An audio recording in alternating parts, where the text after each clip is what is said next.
সদানন্দময়ী কালী মহাকালের মন মোহিনী। সদানন্দময়ী কালী মহাকালের মন মোহিনী।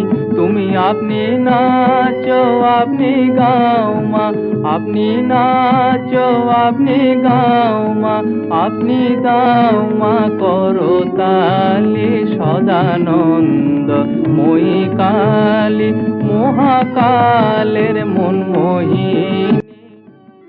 সাধক আত্মারাম তখন ধ্যানে মগ্ন। এমন সময় এক দৈববাণী তার কাছে এসে উপস্থিত হয়। হে পুত্র আত্মারাম, আমি মা কালী।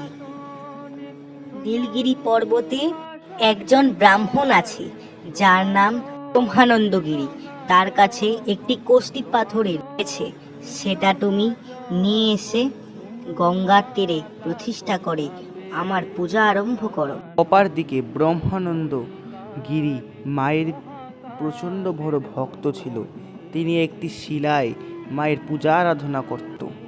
উনি প্রচণ্ড পরিমাণে মায়ের প্রতি ধ্যান করেও যখন তিনি মায়ের দেখা পেল না, তখন তিনি আত্মহত্যা করতে উদ্যত হয়। তখন মহামায়া ভয়ঙ্কর রূপে তার সামনে আবির্ভাব হন। তখন তিনি ভয়ভীত হয়ে পড়েন। মা 10 বছরের এক সুন্দর কন্যারূপে তার সামনে আবির্ভাব হন। তখন তিনি ব্রহ্মানন্দগিরির তপস্যায় সন্তুষ্ট হয়ে তখন তিনি তাকে বর চাইতে বলেন। তখন ব্রহ্মানন্দ 2টি বর কামনা করে। প্রথমত, তিনি যেন সবসময় ব্রহ্মানন্দকে দেখা দেয় এবং এই কষ্টি পাথরের শিলায় যেন তিনি প্রতিষ্ঠা হন।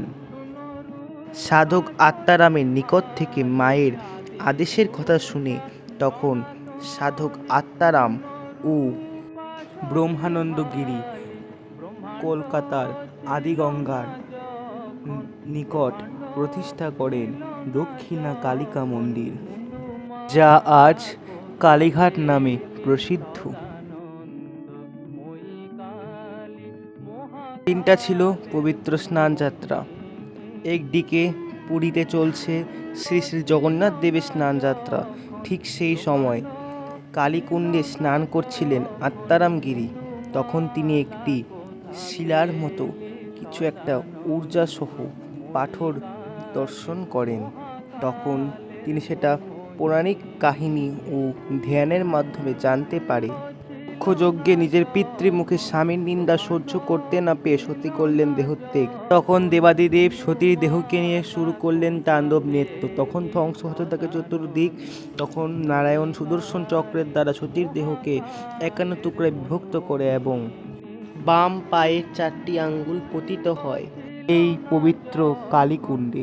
তখন সাধক আত্মারাম সেই শিলাটিকে মায়ের ব্রহ্মবেদীর নিচে লুকিয়ে রাখেন। সদানন্দময়ী